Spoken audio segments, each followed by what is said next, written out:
for this morning's Dhamma talk.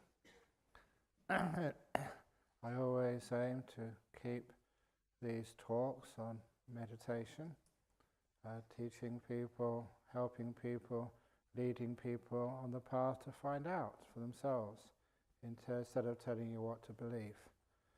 And one of the reasons is if we just use theories and dogmas and ideas which, they say, I am right and everyone else is wrong, all we do there is get lots of arguments. So we never solve the problems of life, nor do we solve the problems inside ourselves by thinking. It's much more like experiencing, and even like by feeling, by getting to know the emotional world. And to be able to get that, you have to learn how to be still, to calm the thoughts down. So already, the last couple of days, people have pointed out something which is to be expected. The biggest problem for meditation is not just finding a quiet place to sit or getting a comfortable body. Those things could be solved pretty easily. Just getting a nice chair, or just meditating in your bed, on top of the bed in your room, or just finding a nice place in the forest to meditate. All those things are just need a little bit of arrangement here, just an adjustment there. But of course the hardest thing to do is you may be very quiet, but to be able, outside, but to be able to take that peace and stillness inside your mind, so you're not thinking too much. And of course you all know in our modern world, the thinking is what is just really goes over the top, and we can't stop it. And it causes huge amounts of problems for people. So, an example of that is, and it ties into what I was saying yesterday about stillness, allowing things to disappear and vanish. When we first came to Australia 34 years ago, I was with the other monk who was senior to me, Ajahn Jacaro. And we'd only been in a little house in Magnolia Street in North Perth a few weeks when somebody came and said, that here you're Buddhist monks, meditators, would you like to try out the sensory deprivation chamber, the flotation tank? And those flotation tanks were just this little sort of tank, and inside the tank there was salt water, and it was at body temperature, so you just float in it, without sort of being submerged. It was the same density as a body, or a little bit more dense, so you just floated on the surface. Imagine that. No sore bum, no sore tailbone, no legs aching, no aches at all. It was at body temperature, so you never felt hot, you never felt cold. It was airtight, but they must have had some sort of oxygen going through there, but soundproof, so you couldn't hear any sounds from outside. It was perfectly dark, so you couldn't see any light. And so I thought, wow, this is absolutely perfect. You have to get into jhana in such a place because there's no impingements on you at all. And of course, we have things like seniority and hierarchy, unfortunately. So Ajahn Jacaro got the first try in this flotation chamber. Just he had to get some bathers from somebody and just go in the tank and just float. There's a good supply of oxygen, there's soundproof, airproof, soundproof, lightproof, and no problems with his body at all, just perfectly relaxed, floating in a warm, salty water solution. And I was really looking forward to my go in there. I was going to go the next day. The trouble with looking forward and expectations, every time I've had an expectation, it always comes back to bite me.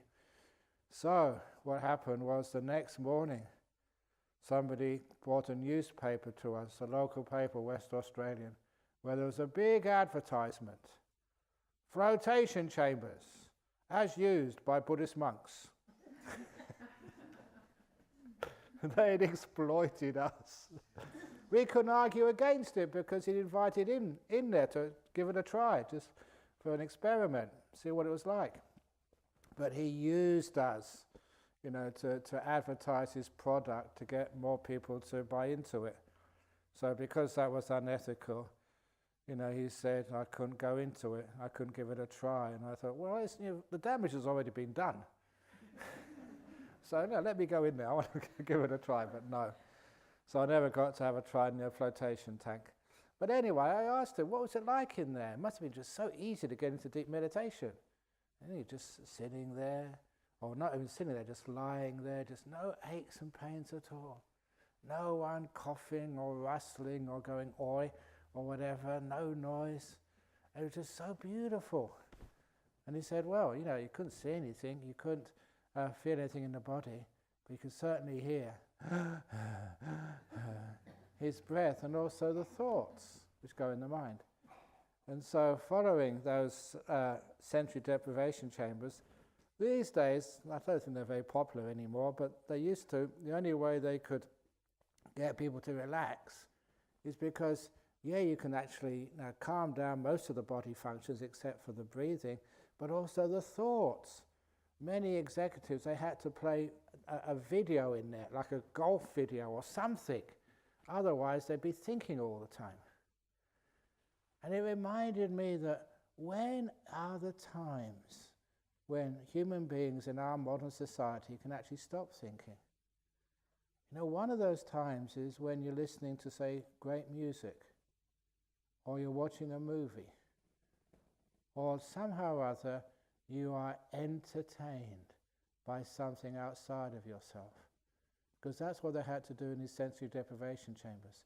Do something, whether it's a music or sounds of nature or something, to overcome the thinking.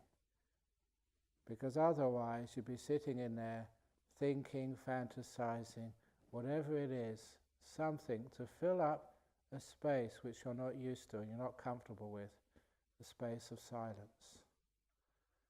So it is part of our modern world that we are conditioned, taught, encouraged to think so much that we've lost the art of being silent and just being. We're always going somewhere, doing something, thinking something, working out problems. So already that just those little sensory deprivation chambers actually show that most people, they need something else just to block out the thoughts. And that was one of the reasons why that they had things like nature sounds. Now nature sounds you can hear all the time, over in this forest. And those, the sound of the birds, just about hear them. The sound of the wind in the trees. But you have to be to a certain level of peace to be able to notice those. And the same with the beautiful views, just now by the stupa, just over the forest, out to the horizon, where we have the Indian Ocean. So there's beautiful views in this compound, which you can watch. But you'll find, unless it's a certain degree of silence, a certain degree of peace, you'll find you'll be watching that sunset, thinking about all the things you're going to do in your business when you go home, all the stuff you're going to do.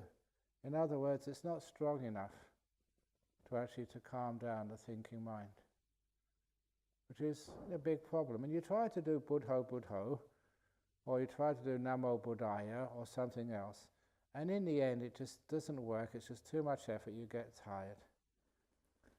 So, what is the solution so that you can have a nice peaceful mind? And again you go back to similes of like water, the waves on the water. If you go down by the lake,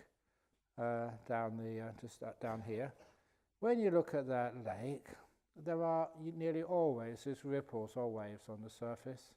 It's great if it's perfectly still.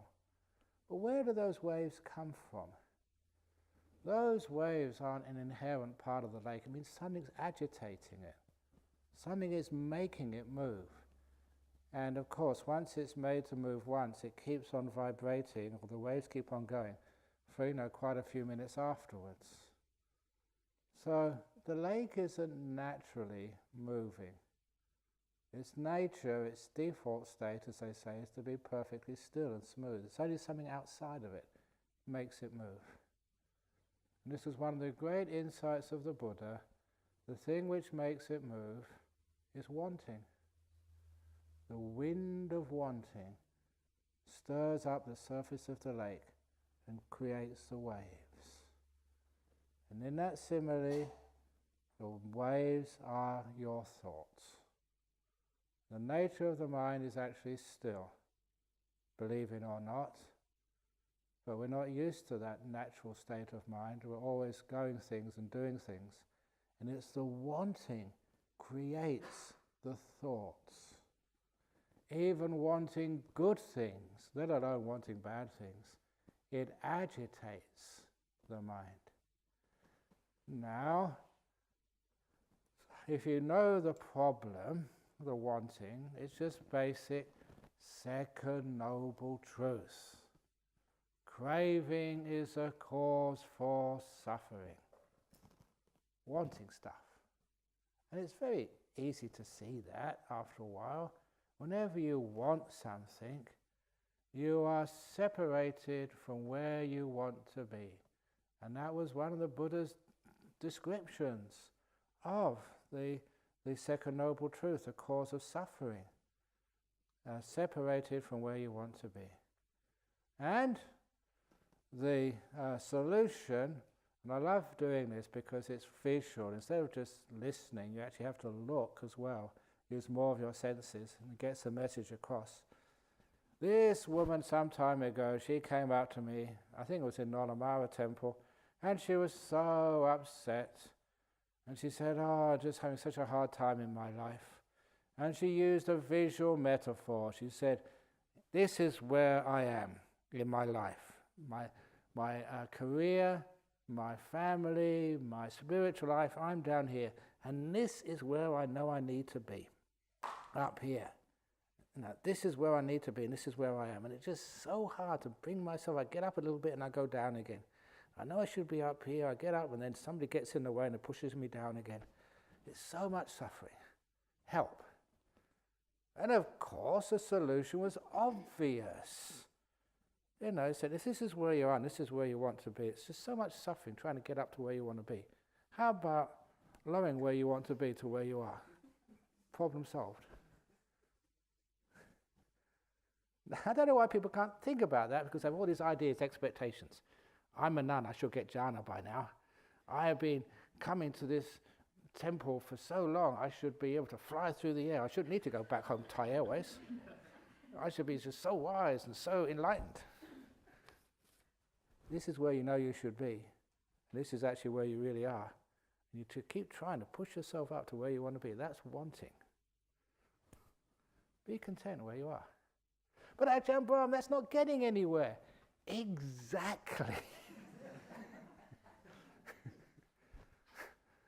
In life, we always want to get somewhere, have these goals, aspirations, trying to get places. Oh, cheapers. You try that. You tried that in your material life, trying to get on in life. Try to prove yourself. Try to get the big house, the nice car, the lots of money in the bank, the holidays, the boats, the stuff in the bank. Have you got there yet? No. It's just really tough and you work really hard. So instead, you try to build, become a monk or a nun, try to build the perfect monasteries. I was saying this last Wednesday night. You wouldn't believe how much effort I put in to build that monastery over there. I was doing it, do it once, do it well, and then you can relax. And I did it well, did it really planned out, a lot of work, and then the new monks come saying, no, we don't want it that way, we want to do it this way. So they knock it all down and start all over again. If that doesn't happen, you get too many monks and they've got to build another monastery somewhere. And that's more headaches. It never stops. The material world, it's never good enough. There's always another extension to put on your house. If it's not upsizing, it's downsizing or side-sizing, I don't know. But it's always doing something there. And it's the same with your spiritual life. Okay, I managed to do an hour last time. Now I'm going to do an hour and a half. Yeah, I got to the beautiful breath last time. A lot of work, but I got there. Nimittas this time, nimittas. I'm not making any progress. What's happening? Sadhu, sadhu, you're not making any progress. Great. Sadhu, sadhu. Why do you always measure ourselves in progress? That is the problem. That is the wanting. Just a little word, measuring. I was a scientist, still am a scientist, but this person once asked me a question. I don't know why they asked me this question, but thank you for asking it from me, because they mentioned a quote from one of the well-known scientists, a fellow called Lord Kelvin. I think he was the first president of the Royal Society in London, the oldest, most prestigious scientific society in the world. And that he was, many people know him, the Kelvin scale of temperature. It was like a rational scale, starting at absolute zero. And that was it, 272 was freezing point. So anyway, that was the Kelvin scale of temperature. But he also was a philosopher as well, as many people in science. It was called natural philosophy. And so he made a very good insight, which was important. It was crucial to the start of the Industrial Revolution, to the start of technology. He said, if you want to control nature, you have to learn how to measure her accurately, first of all. Measurement was crucial in the early days of industry and technology. The more accurate your measurement, the more you could actually control nature. So we had all these standard meter rules, cesium clocks which could measure time totally accurately, and standard weights and measures, so we could measure things. And that's where we got control from. And you can see this is our modern world. But you also notice that there's a resistance, to measuring, which is why many people resist ID cards or get very upset that Google knows exactly where you are right now. Or Facebook or whatever, because it has all your data. So people, this is just Big Brother control by measuring you, locating you. But when they asked me what I thought of all that, that a lot of time insight's been looking at it from a different way, a different angle, a different way of perceiving. It's a great way of getting insights. So I said, well, what happens if we don't measure? If you don't measure, you can't control. It's one of my problems. A few weeks ago, I applied, through Centrelink for a seniors card, a Commonwealth seniors card. I thought it was easy. I'm over, I'm 66 now, 65. I think 60 you can get a seniors card here in Australia. And they asked me, what do you want a seniors card for anyway, Ajahn Brahm? You don't get a pension. I already get Meals on Wheels every day. You can figure that one out. And I thought, just to get a bit of respect for senior.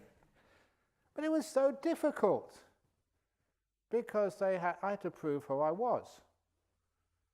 And I couldn't do that over the phone. I had to go to the local office to prove my identity, to be measured. And they said, okay, let's see your driving license. I ain't got that. Marriage license? Nope. Your bank account? No. Credit card? No.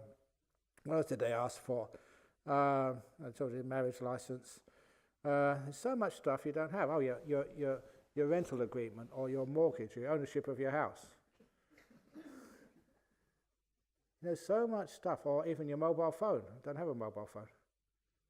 So much stuff which measures you, I didn't have, and it was really difficult.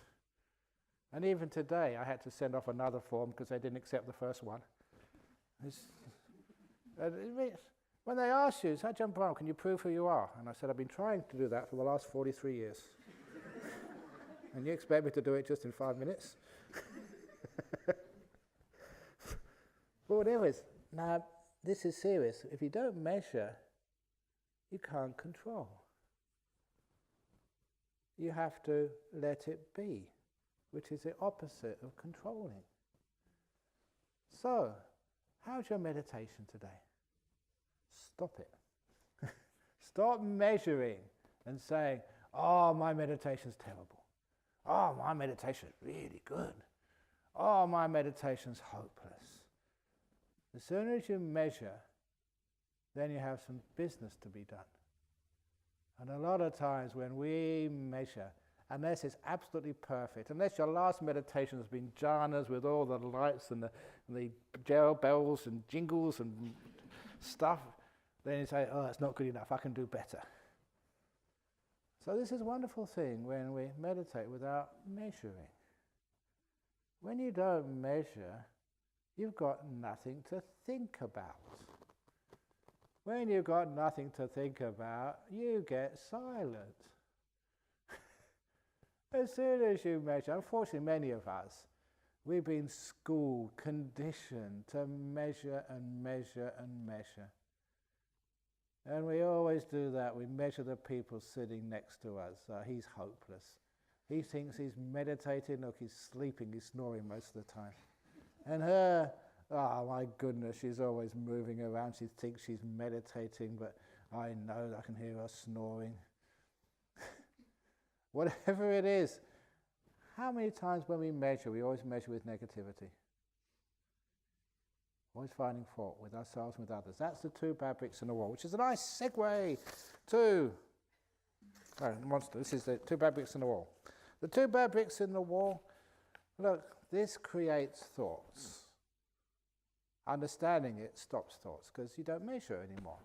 So the two bad bricks on the wall, as I mentioned, first came here, didn't have any money. But actually we were in debt. I'll put it aside. When we went to Magnolia Street, I looked in the accounts because I was good at math. I like doing sums. And I looked in the accounts and we had the house there. We owed $49,000. No, that's right. The house, we owed $50,000 for the house for Magnolia Street. No, it's actually worth $50,000. We owed $49,000. Our equity, all we were worth was $1,000. That was all. If we could sell it at market price, that was. So we had no money at all. And we decided to buy a monastery. We didn't have any cash there, so we're in debt up to our necks, both of us. And so that there's no way we could get a builder to do anything for us. So we actually decided to build it ourselves. And you may have seen him the other day, just before he came here, Peter Zimdal, he was the plumber in the old days. It's amazing, all these people who helped us in the early days, they still keep on coming up now. They're our friends, they're almost like family. It's great when you get sort of a worker and you're kind to them, they're kind back to you.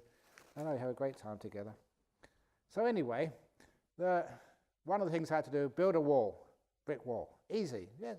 Look, I had a good degree in theoretical physics from a really good university. I could do anything. That's the arrogance you get from degrees. If they can do it, I can do it. So conceited. And of course, it's not as easy as it looks. It looks easy. No, well, actually, it is much harder than it looks. Put some water down, bung the brick on top, tap this, tap that, finish, go on to the next one. Money for nothing. But you try it. That brick is never level. One end is always high, so you tap it down. And then the other end comes up. Sometimes you look it up and there's one of these honky nuts from the trees underneath. That's why it doesn't work. Or sometimes you find out and the cat has pooed in the sand and so there's underneath that. That happens.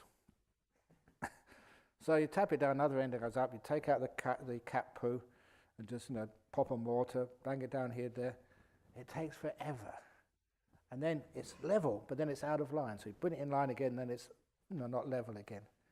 It's just so time consuming. Those bricks, they don't want to be level. So they've got a will of their own. So, it was so time consuming. But I had time. In those days, I had nothing else to do. No teaching, no counselling, no committee meetings, no internet. I had all the time I wanted just to put a brick here, a brick there, doesn't matter how long. I wasn't being paid anyway, so who cares? So, I finished my wall. I did it. And I looked at that wall and, oh no! Have you ever done something and you find it's all messed up? The two bricks were crooked. And I don't know how that could have happened, how I could have missed that. I was so careful.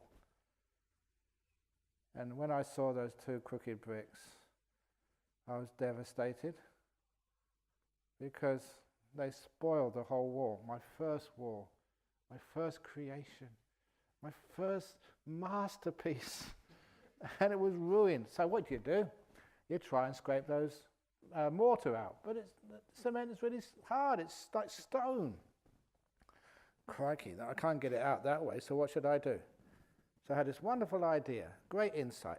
I asked the other monk, Ajahn Chakra, it doesn't cost all that much to get some dynamite. Let's blow up the wall, because when I can blow it up, I can start again.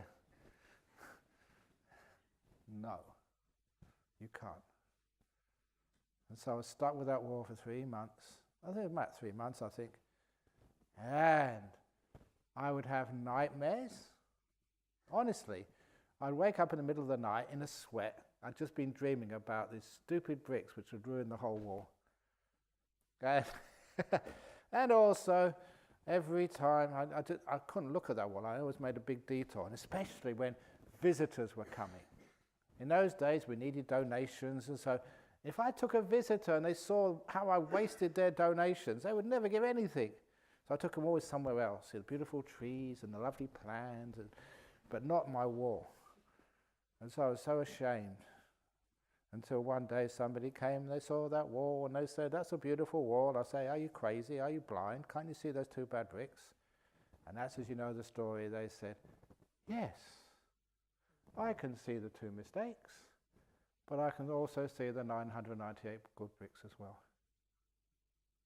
And that literally hit me like a brick, like two bricks. I was the blind one. It was me who was blind, because I could never see anything else except my faults. I was a perfectionist. And two little faults spoiled the whole wall. So much so, I wanted to destroy it, to blow it up. So many times you have a relationship, your husband, your wife, two bad things, that's it, divorced. You have yourself, something, a mistake you make, say the wrong thing, do the wrong thing, and you want to just destroy it. That's one of the great reasons for suicide. One or two bad things in your life, and you want to blow yourself up. That's one of the reasons. One bad meditation today, and you think, I can't meditate. Give it up. I can't do this. You're missing the point. Just focusing on one or two bad things, because you've been trying for years to get into jhanas. You can only get first jhana, you can't move to second. No, so you're going to blow up the whole wall. No, that doesn't work that way. When you look at the whole wall, you see it's 998 good bricks, two bad bricks. Your life, you're doing lots of good karma. Give yourself a break. It takes time to get enlightened. Anuruddha, one of the great disciples of the Buddha, 17 years before he became a stream winner. 17, and he was a cousin of the Buddha. And you think you can get enlightened after 9 days, you arrogant, conceited?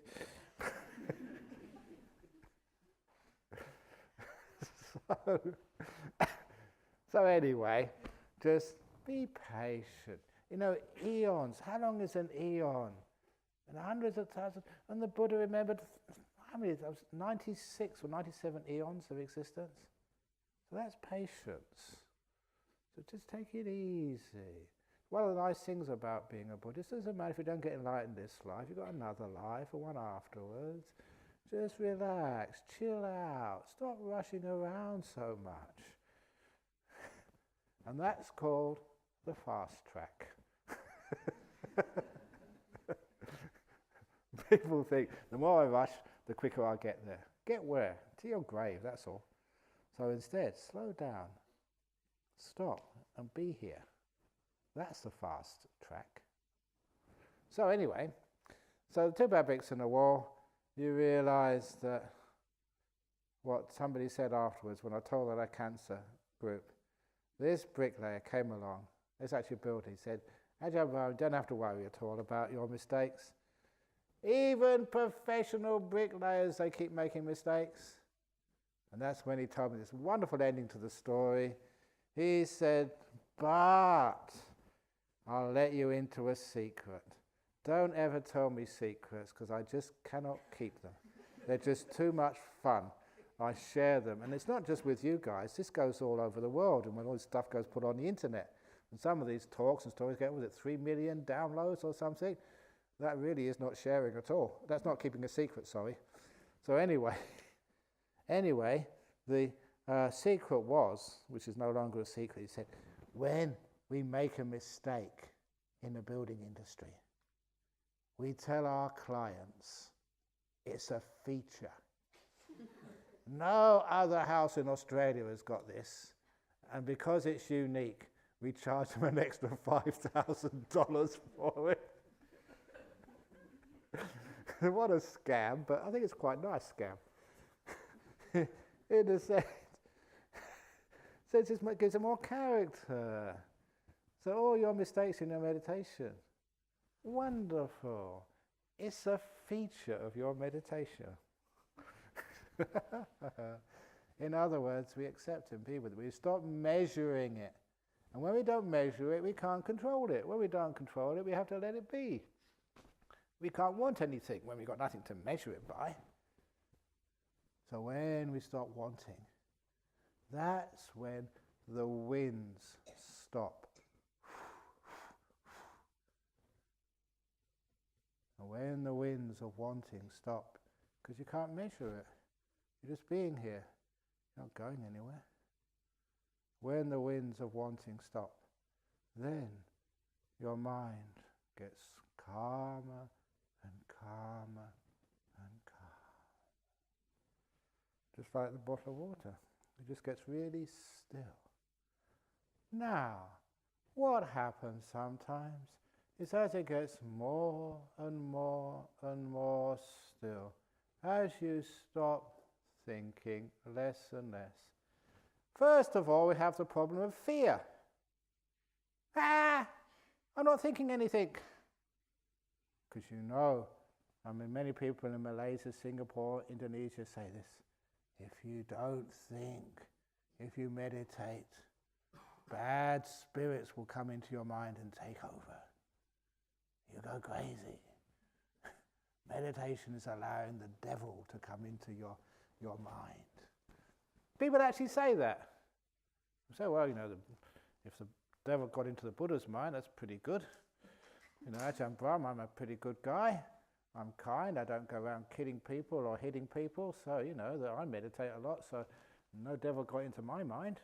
And all these other people, Ajahn Chah, he was amazingly brilliant and wise. And so he meditated a lot. So in other words, that's just fear. A lot of time it's a fear of the unknown. Fear of the unknown. When you first came in here the first night, you probably didn't sleep well. It always happens to me.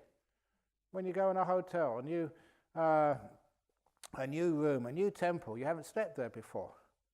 And that happens to me a lot, because I do travel around a lot. And the first night, you never have a good night's sleep, no matter how comfortable the bed, simply because, it's new, and you don't feel as safe, as if it's your cave, your old place, you know that, you got used to it. It's just the nature of the mind and the body just gets a little bit tense. It's just wary. It can't let go all of its guards, just in case. So when you first, in your room, in your cottage, sometimes you don't really know. Who did Ajahn Brahm? Did he do a full psychological and police check on the person in the room next to you in your cottage? It's like, ooh, what's that sound? But after, you get to know one another after a few days. Everybody's really kind and gentle and nice here. And so after a while, you can relax.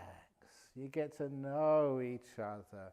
You get to know your room. You get to know the spiders. You get to know the wriggly Portuguese millipedes on the path. You get to know the flies. Oh, they're fine. They're explorers. They just see an ear hole and they just want to find out what's inside of it. That's all. They've got no bad intention. They're just interested. In the end, so we get used to the place. When we get used to the place, we don't have any fear. We can relax. And those experiences, it's like you go to a new job, you go to meet a new person. Actually, who is this? So after a while, people relax. And it's the case, that's where I got this little 3 stages of anything new. First is recognizing, it's just your room, it's just, this person, that person, it's just Bianca, it's just, she, you may not have met her before, she's a nice girl, great cook, and just so kind. So after a while, who is she? And then you recognize, and then the next, after recognition, comes familiarity. It's just like family, brother, sister. You're not afraid anymore. You recognize one another, and the recognition gets deeper, so you can relax more until you get to the last stage, which is total ease with people. You're just a good friend, just like a best friend. You're totally at ease with them. You don't try and prove anything. You don't protect anything. You be with them, just like your room. First of all, you recognize it, get familiar with it, know how it works. And then you get familiar with it. It's like your own little place. And then it's at ease. It's like your own little home. So that's why some people, they come here and they always want to stay in the same room again. All the rooms are the same, just about. But you want to stay in the same room because that's your room. You get too familiar with it, see your old room again. So the same happens with stages of peace and silence. What is silence anyway? Silence is very shy. If you say her name, she disappears. Obviously, when you say you're thinking, you're not silent anymore. So the inner silence, at first, people are a bit afraid of it because you're not used to it. How many places in this world can you be totally silent? There's no noise at all. It's so rare that it's really astounding if you can get into a situation where there's no noise at all, no sound. And of course, one of those places that always comes to mind, when I went to the monastery in Sussex for the first time, maybe 40 years ago now, maybe 36 years ago. And I, really stupid, going in December, January time, the worst time of all to visit UK. It's freezing over there. If you want to know how cold it is, just open the refrigerator and go and sit inside for an hour. That's what it was like. Usually actually open the refrigerators up in the cold weather to warm up. That's how cold it is. It was minus 26 degrees centigrade outside.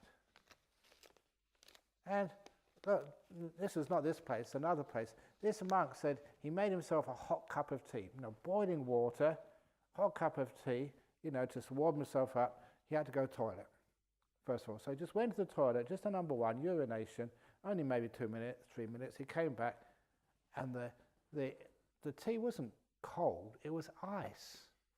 That's how quickly it frozen. That's really cold. But minus 26 degrees outside. So I decided to go out for a walk in the snow. And it was one of the best memories of my life. Still recall it. Because they used to say only mad dogs and Englishmen go out in the midday sun. This was the opposite. Only mad monks who are Englishmen go out in the snow when it's minus 26 degrees. But it was amazing. There was no animals around. Animals were just much smarter. They were all hibernating, cuddled up somewhere against the cold. There was no cars could actually drive because all the roads were icy. No aircraft because all the airports had closed down because of the heavy snow. And no one was around at all. No birds. Everything had stopped. And just me just walking in the silent, I mean, really was silent forest. There was no noise at all except the crunch of the snow under my boots. And when I stopped walking, everything stopped. Silence. That was so amazing. It was so beautiful, so attractive, so profound, so meaningful. That was holy, the silence. That's why I just didn't want to move. I wanted to just stand there and just soak it in as much as I could. You couldn't give it a name. You only give names to things, to noise, to disturbances. When things stop, the descriptions stop as well. Silence. No thoughts. No way could you capture that. You could not measure it. Stop, disappeared. That was magic. So it was absolutely freezing, but so elated, enjoying the silence. And that gave you the respect, the lack of fear for silence. And instead, it got the distaste for thoughts, which were totally meaningless usually. All of the philosophers, what have ever they done except to argue and to confuse?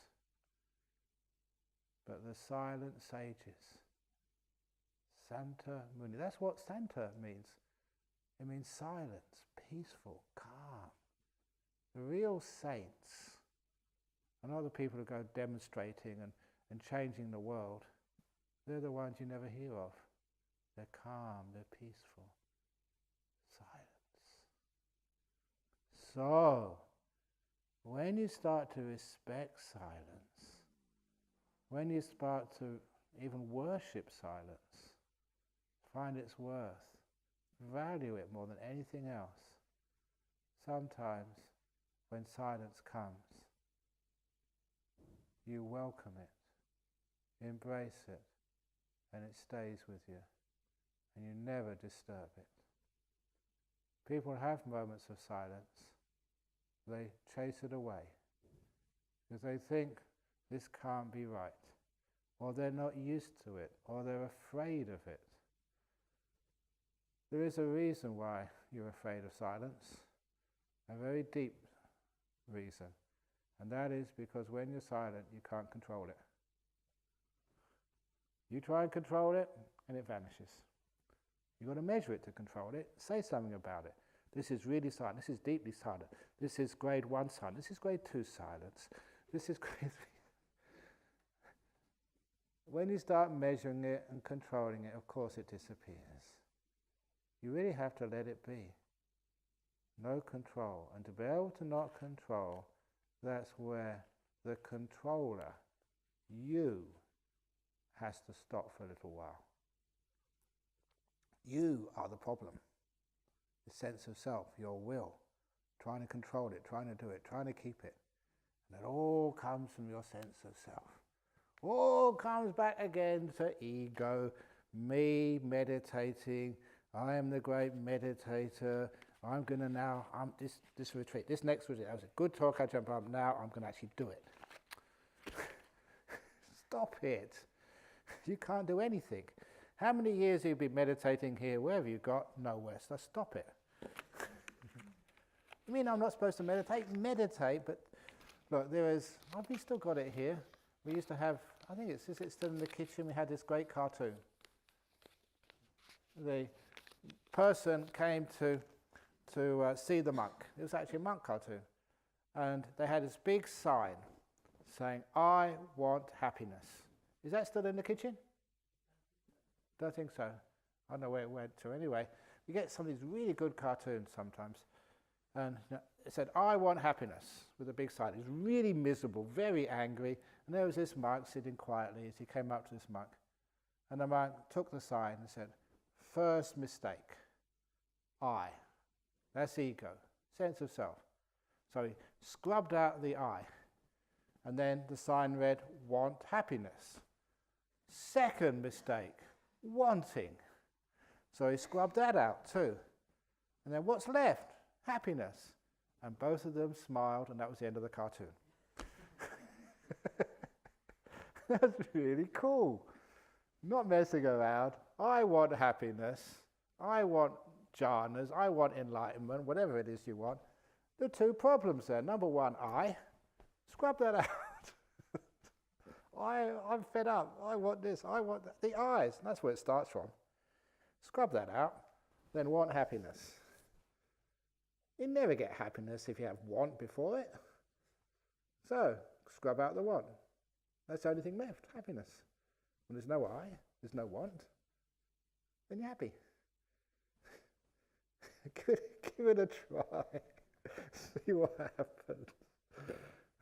So I thought it was actually brilliant. That was really deep, one of the best cartoons I've seen. But anyway, stop measuring, stop wanting, and then you just, here. Well, I tried that, it doesn't work. What do you mean it doesn't work? It means you want something. You haven't really got it, you're still wanting something. That's a problem. And because you want, you think. So that's why when you're thinking, just think. Not you thinking, is it?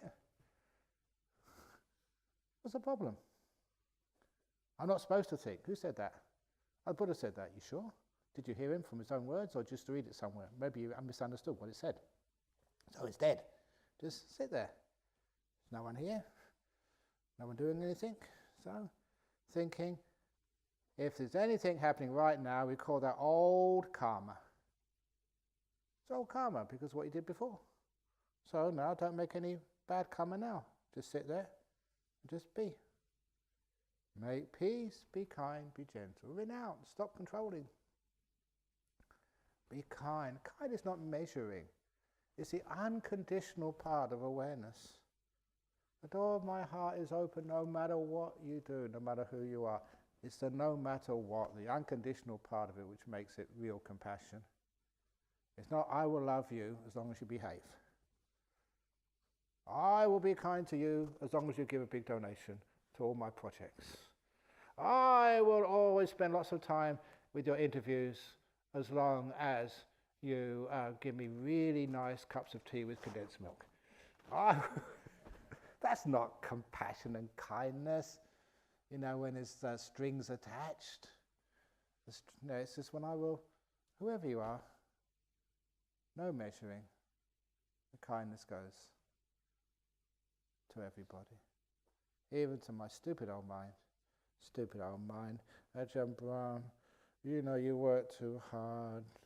Oh, you keep on making too bad bricks. You keep on telling the same old bad jokes. Actually, there's a new joke here.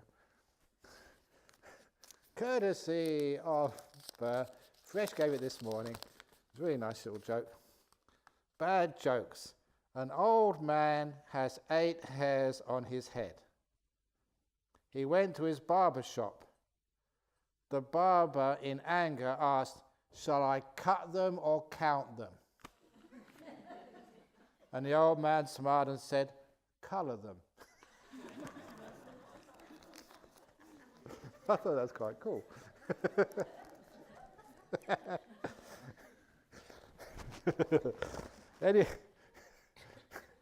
Anyway, so stop measuring the jokes. Bad jokes, good jokes, they're all bad. Get used to it. But stop controlling it. So you become at peace with yourself, with your non-self. And then after a while, because you don't want anything, you don't think. And think, you start not thinking, and at first all you know is dullness, because you don't know what else it is. So just don't worry, Don't disturb the dullness, stop measuring it. And little by little, when you start thinking, just, it's uncertain, unsure, you haven't been there before, you don't really recognize it, you don't know what it is. Just like I used to love, my favourite music was Jimi Hendrix. Really loud. And my father used to let me play that Jimi Hendrix while I was doing my homework. And he said, turn it off, concentrate on homework. I said, look, Dad, I get all top marks at school. I said, I don't understand this. Makes no sense to me. If it works, carry on. So it was great if I could actually get my father to buy me a new Jimi Hendrix record because it made my marks at school go up. I tell the kids that, and they kids, oh yeah, that's a good idea. I'll try that with my parents. It worked for me, but I don't know if it worked for other people.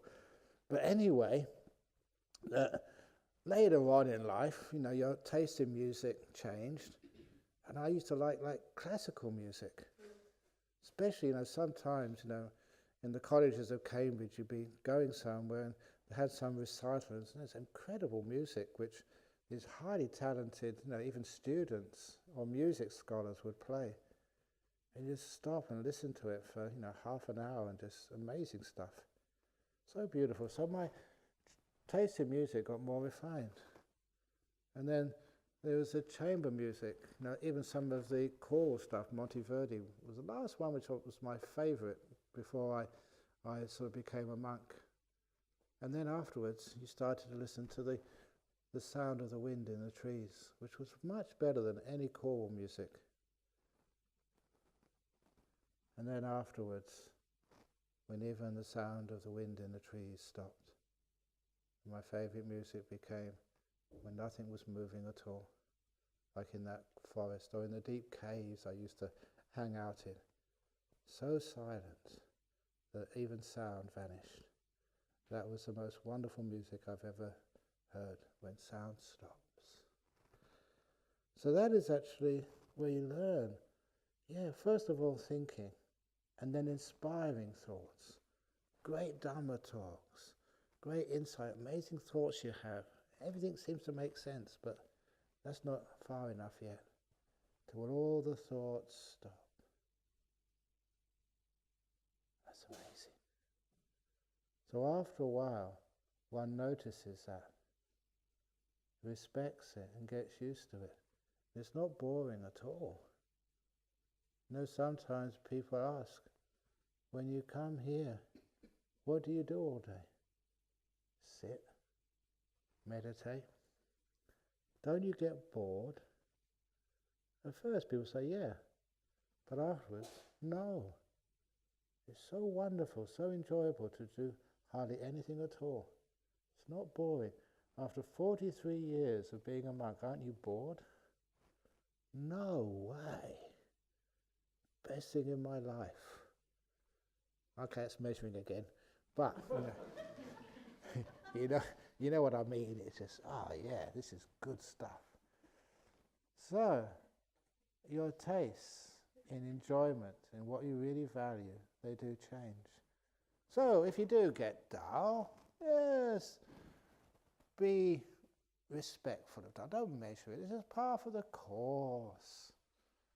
This is one of the suttas, just to make sure that people understand this is real stuff. The Buddha was with his attendant Ananda, and they saw a monk meditating. It's on the edge of the forest. Perfect posture. His legs full lotus, back straight, right hand over the left hand, thumb slightly touching, the chin tucked in, just watching the breath, breathing in, breathing out. Didn't move. And the Buddha turned around to his attendant Ananda and said, I'm worried about that monk. And a couple of weeks later, that monk had disrobed. And then he saw another monk in the middle of the forest, and he was nodding this way, and nodding that way, and nodding all over the place. Lots of sloth and torpor. And the Buddha turned around to Ananda and smiled. I'm not worried about him. And a couple of weeks later, he became enlightened with all the psychic powers. So I've been watching you. There's a few of you who have been nodding. Another couple of weeks. And there's other people dead straight. Those are the ones you're worried about. Why? One is a control freak. And look, I've known many monks like that. And they don't last. On the outside, they look so perfect. But after a while, there's one monk, he gave me his bowl when he disrobed. And I still got it. And everyone thought he was enlightened. Or pretty close, because he would never, we stay up all night meditating, and he would never nod at all. He was always dead straight. And then I thought, well, what was happening? I thought you had really great meditation. He said, no, it's just so much tightness, so much tension. Keep him. And he said, Ajahn Brahm, often I would open my eyes and look at you. You're half asleep. I was so jealous. I wish I could do that, to let go and relax and fall asleep during the meditation time. He was controlling. He didn't know how to let go. So many people are like that. So much control, so much will, so much fear, that they get so tight and tense. They get sick. They don't know how just to relax and allow the deep meditations to happen. Yeah, you go through the tiredness, you go through the dullness, but it's just par for the course. All it is, you've got low energy. And if you've got low energy, you have got no petrol or gas left in your car, what do? You don't keep driving at full speed trying to sort of magically get some gas or some petrol in the car. You relax it. Let it be.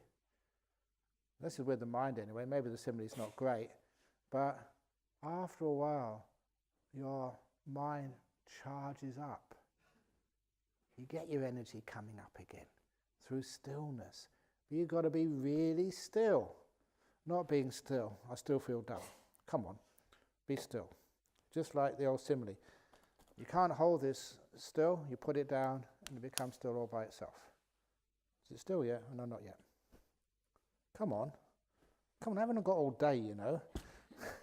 I've only got 7 days left of my meditation retreat. Come on, get still. That's not letting go, is it? So to be let go, just be patient. Leave it alone. Be still. Don't interfere. Don't will. Don't measure. An eon, 2 eons, it becomes still eventually. So this is what real patience is, waiting in the moment. Not waiting for something to happen. That's a different type of craving, wanting. Waiting for something to happen. When's it going to happen? When's it going to happen? When are we going to get there? When are we going to arrive? That is not patience. Patience is waiting in this moment. It's the only time you ever have. So just be here. Don't judge. Don't control. And then little by little your mind gets more and more still. Yeah, you're dull. Stay with the dullness. Nothing wrong. You can't break any precepts when you're half asleep. So at least you're doing something good. And little by little the dullness disappears. Don't interfere with the process. You wake up, energy starts to come in. Your mindfulness gets powerful. Now you can actually feel, you can see, you can know. And that is why when you go outside, if you make it outside of this room, and you go and see, wow, the sky is so incredibly blue, deep blue, a vivid blue. Never seen a blue like that before. And just, wow, the bamboo, incredible golds and yellows and browns in there. Wow, look at all of that.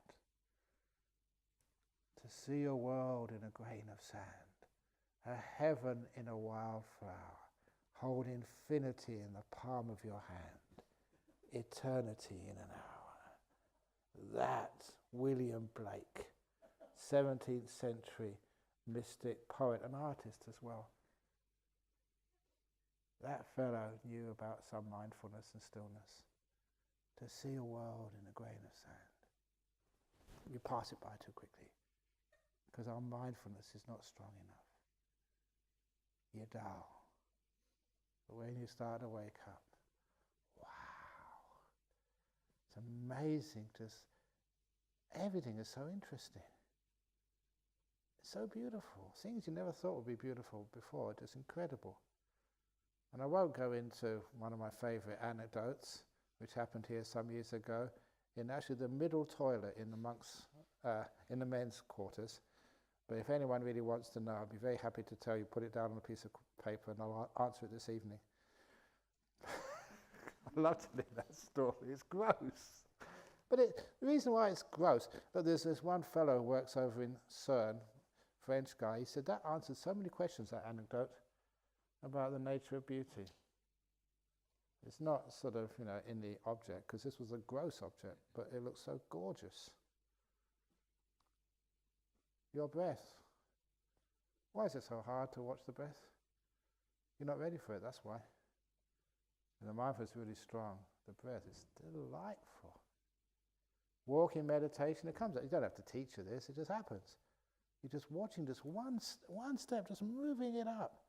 It's incredible, just the amount of beautiful, amazing just feelings and sensations, in your body as you're moving it up.